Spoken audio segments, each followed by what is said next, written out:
सभी जानते हैं हमारे घरों में या तो फिर हमारे संस्थाओं में हम काम करने के लिए विभिन्न जगहों से जो आवश्यकता होती है, लोगों की जो आवश्यकताएं होती है, विभिन्न जगहों से आके वे अपने कार्य को पूरा करते हैं।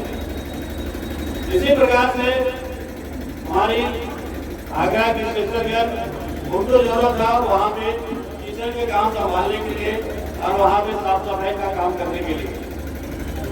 उनका संपर्क होता है बस्तर में हमारे आदिवासी भाई बहनों के साथ में,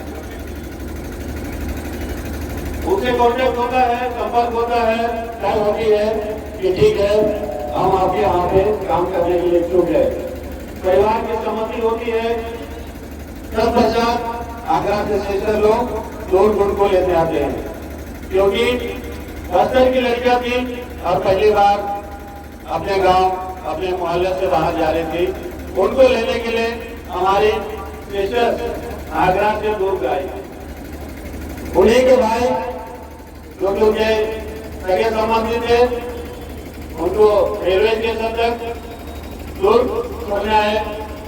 अब वहां पे जैसे वे ट्रेन के इंतजार कर रहे थे, उस समय ट्रेन के इंतजार कर रहे थे, वहां पे शिक्षक भी थे और वहां पे दो हमारी बहनें और एक भाई थे। उसी दरमियान में रेलवे स्टेशन में कुछ घटना होती है।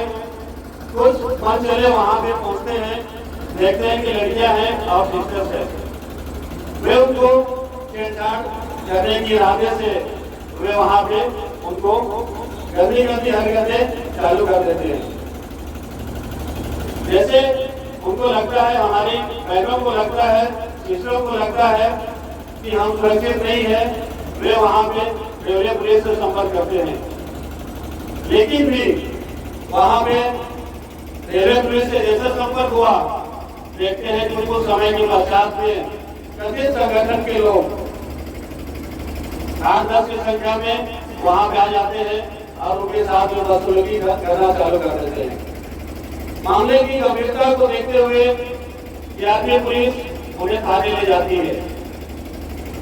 थाने में जब वहां पे हमारे सिस्टर और वहां पे हमारे बहनें और आदिवासी भाई तो बैठे हुए थे, तब घटना यह होता है कि पुलिस की मौजूदगी में थाने के अंदर में कथित महिला जो कि वहां पे पहुंचती है, ज्योति शर्मा नाम की महिला पहुंचती है और हमारे शिष्यों के ऊपर में अभद्र व्यवहार करती है, हमारे बहनों के ऊपर अभद्र करती है, हमारे भाइयों के साथ मारपीट करती है।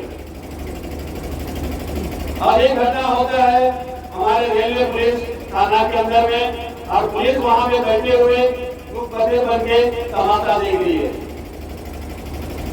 वे वहां पे उनकी निजी जो बैग थे, उस बैग से सारे कपड़ों को निकालते हैं, निजी सामान को निकालते हैं और उनके साथ में गंदी गंदी टिप्पणियां चालू कर देते हैं। जिस प्रकार से हम सभी वीडियो में देखते हैं, उनके साथ में किस प्रकार से अमान्य व्यवहार किया गया, अभद्र शब्दों का व्यवहार किया गया। तत्पश्चात पुलिस दबाव में आके हमारे शिष्यों के ऊपर में, हमारे बहनों के ऊपर में, हमारे भाई के ऊपर में गलत तरीके से एफआईआर दर्ज करके उन्हें जेल भेज देती है। अब जेल भेजती है मानव व्यापार और धर्मांतरण का आरोप लगाकर।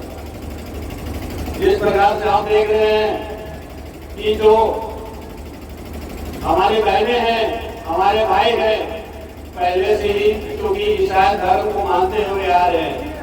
मैं पूछना चाहता हूँ, जब ईसाई धर्म को मानते हुए पहले जा रहे हैं, कौन से धर्म में परिवर्तन करने जा रहे थे हमारे सिस्टर? कौन से धर्म में आपको ले जाने के लिए ले जा रहे थे? मानव तस्करी का आरोप किस प्रकार से लगता है? हम सवाल करते हैं कि हमारी जो सिस्टर्स है, आगरा का संस्था कार्यरत है, वहाँ पे लड़कियों का बयान आता है कि हम वहाँ पे काम करने के लिए जा रहे थे। इसी दरमियान छत्तीसगढ़ में हलचल मचती है, देश में हलचल मचती है और हमारे लोकसभा में हमारे केरल के सांसद छत्तीसगढ़ के दुर्ग के मुद्दे को उठाते हैं कि जो दुर्ग में हमारे नरों के साथ में जो एफआईआर दर्ज हुआ है, जो गिरफ्तारी हुई है, वो गलत तरीके से गिरफ्तारी हुई है, उसका विरोध वहाँ पे करते हैं। और तत्पश्चात पूरे प्रदेश में और पूरे देश में ये जो माहौल करवाया जाता है, उसी पश्चात हमारे केरल के सांसद और प्रतिनिधिमंडल रायपुर आती है और रोड जाके शिष्यों से मुलाकात करती है। और तत्पश्चात हमारे छत्तीसगढ़ के माननीय मुख्यमंत्री से आग्रह करते हैं कि जो शिष्यों के गलत तरीके से के उसे भी साफ छोड़ दिया जाए। लेकिन हमारे माननीय मुख्यमंत्री का स्टेटमेंट क्या आया कि कानून अपना काम कर रही है, लेकिन उन्होंने और एक शब्द बोला कि सिस्टर्स मानव व्यवहार में संलिप्त है। मैं पूछना चाहता हूँ मुख्यमंत्री जी, आप कुनकुरी से विधायक हैं और आज प्रदेश के मुख्यमंत्री है, आप कैसे दावा के साथ में कह सकते हैं कि हमारी जो सिस्टर्स है, हमारी जो नर्स है, वो मानव व्यवहार में कैसी लिप्त थी? आप कैसे मुहर पहले लगा दिए कि हमारे सिस्टर्स मानव व्यवहार में लिप्त थी? तत्पश्चात उन्हीं के परिवार की एक लड़की का बयान आता है और बजरंग दल के ऊपर में उनका संसदीय आरोप लगता है। आरोप क्या लगता है कि वहां पे मारपीट कर बजरंग दल के उन गुंडों के द्वारा वहां पे जबरदस्ती बयान को चेंज किया जाता है। कहा जाता है कि हम जैसा बोल रहे हैं बस आपको बोलना पड़ेगा, ये तो आपके साथ में सामूहिक बलात्कार करेंगे। इस प्रकार से शब्दों का वहाँ पे प्रयोग किया जाता है। और थाने के अंदर में हमारी बहनें, हमारी सिस्टरों को प्राइवेट बात को छोड़ने की कोशिश किया जाता है।